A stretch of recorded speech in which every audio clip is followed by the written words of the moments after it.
अगर आप कष्टों से लड़ना नहीं सीखेंगे तो आप ऐसी महामहिम स्थिति को कैसे प्राप्त कर पाएंगे। आपको बहादुर बनना है, प्रभु के सामने दैन्य रहना है, साधन का अहंकार नहीं करना और किसी भी दुख के सामने सर नहीं झुकाना है। ध्यान दीजिएगा, हम दुखों में आंसू नहीं बहा सकते, हम दुखों में घुटने टेक नहीं सकते, किसी भी परिस्थिति के हम गुलाम नहीं हैं, हम प्रभु के दास हैं। कच्चा साधक क्या होता है, प्रभु के लिए एक भी आंसू नहीं आते।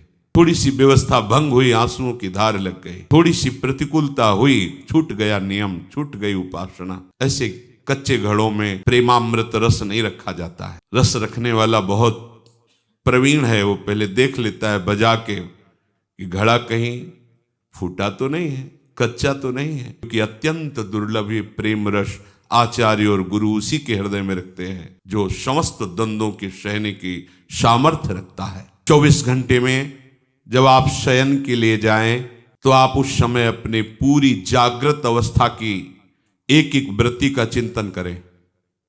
आज जब से जगे थे और अब शयन करने जा रहे हैं, कौन कौन सी ऐसी वृत्ति आई जो प्रभु से विमुख करने वाली थी, कौन कौन सी ऐसी बात हुई जो प्रभु से विमुख करने वाली थी, कौन कौन सी ऐसी क्रिया हुई जो प्रभु से विमुख, और उसको अपने दिमाग में रखो।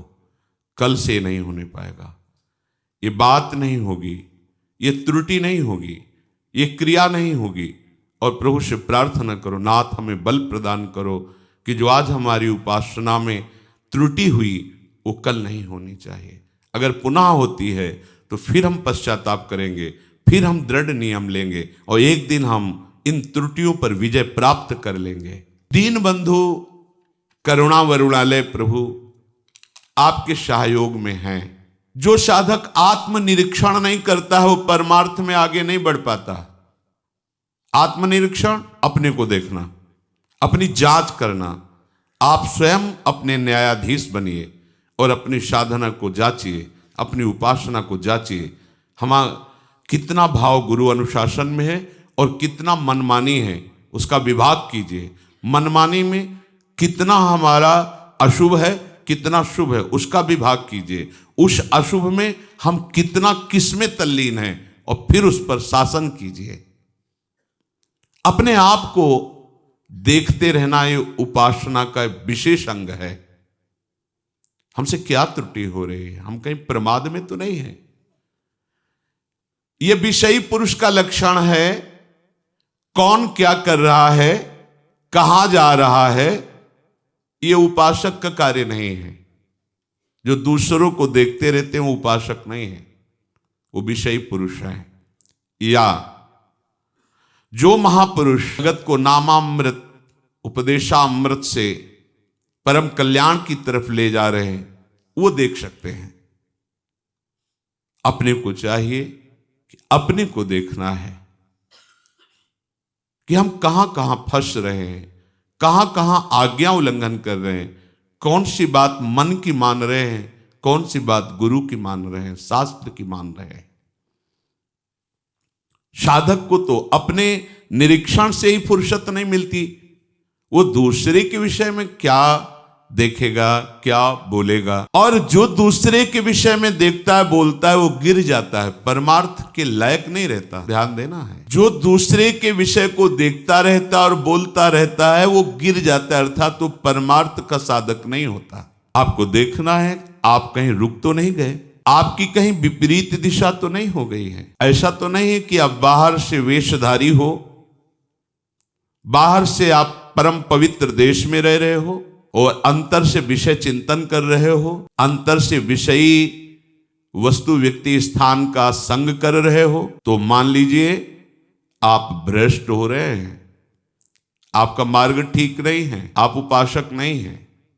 फिर सुनिए, उपासक को देखना है कि बाहर से पुण्यात्मा का परम पवित्र वेश धारण किए हैं, बाहर से परम पवित्र पुण्य देश में रह रहे हैं और अंतर से विषयों का चिंतन हो रहा है, विषय वस्तु व्यक्ति स्थान का संग कर रहे हैं, तो आप भ्रष्ट हैं। भ्रष्ट हो जाएंगे नहीं, आप भ्रष्ट हैं, अर्थात भ्रष्ट माने गिरे हुए। आप अपने मार्ग से गिर चुके हैं, आप उपासक नहीं हैं। उपासक को यह बात देखनी है। हमारा मन विषयों की ओर जा रहा है, हमारा मन प्रभु की ओर जा रहा है? हमारा लक्ष्य क्या है? प्रिया प्रीतम। तो हमारा मन किधर जाएगा? प्रिया प्रीतम की तरफ जाना चाहिए। विषयों की तरफ क्यों जा रहा है? विषय भोगों की तरफ क्यों जा रहा है? क्या है? लक्ष्य नहीं दृढ़ है, आपको पता नहीं आपको कहां जाना है, आप किधर जा रहे हैं। आप परीक्षा कीजिए अपने हृदय की, निरीक्षण कीजिए। साधक इसी परीक्षा में पास होकर उपासना की ऊंचाई पर चढ़ता है। जिसका मन विषयों से हट हट कर बार बार आराध्य देव की ओर जा रहा है, पर बीच बीच में विक्षेप विषय डाल रहे, उसे चिंता नहीं करनी, वो उन्नति की ओर जा रहा है और उसको पश्चाताप भी नहीं है। वो चाहे जितने जन्म ऐसे बना रहे, कोई लाभ लेने वाला नहीं। वर्ष नहीं कह रहे, जन्म, चाहे जितने जन्म, लाभ नहीं मिलने वाला। नियत बुरी है, उसकी नियत बुरी है। विवश होकर विषय चिंतन बन जाता है तो उसको जलन होती है। ये ठीक रास्ते पर, इसकी नियत अच्छी है, उद्देश्य अच्छा है, वो जा रहा है अपने प्रीतम की ओर, वो मुड़ गया है अपने प्रीतम की ओर। सबसे पहली साधक को ये वृत्ति देखनी है कि तुम्हारी गति मुड़ी है कि नहीं प्रभु की तरफ। बहुत बहुत अमृतमयी बात, आपकी गति प्रभु की तरफ मुड़ी है कि नहीं। बाहरी परिवर्तन नहीं है। बाहर से छोड़ करके पवित्र भूमि पे आकर वास कर रहे, बाहरी वेश छोड़ करके पवित्र वेश धारण किए हुए हैं, पर हमारी आंतरिक वृत्ति कहां जा रही? आंतरिक वृत्ति कहां जुड़ी हुई है? आप किस मोड़ से जा रहे हैं, ये आपको पता होना चाहिए। विषयाभिमुख जीवन को मोड़कर प्रभु के सम्मुख करना, यही तो उपासना है। यदि हम बाहरी भेष पवित्र है, पवित्र देश में रहते हैं, चिंतन विषयों का करते हैं, बाहरी त्याग दिखाकर मान प्रतिष्ठा चाहते हैं, तो हमारा जीवन विमुखता की तरफ जा रहा है, भगवद विमुखता की तरफ, दुर्गति की तरफ जा रहा है। ध्यान दीजिए, हम ठीक रास्ते पे नहीं हैं। यदि जीवन ऐसे व्यतीत कर दो, कुछ नहीं हाथ लगेगा। और यदि आपने अंदर से अपना रास्ता चयन किया है, परमार्थ लक्ष्य निश्चित किया है श्यामा श्याम, और बार बार प्रयासरत है उनके नाम रूप लीला गुण का चिंतन गायन, तो आपकी चाल में देर हो सकती है, पर मार्ग में, इसलिए प्राप्ति में देर नहीं होगी। यह है महामहिम बात।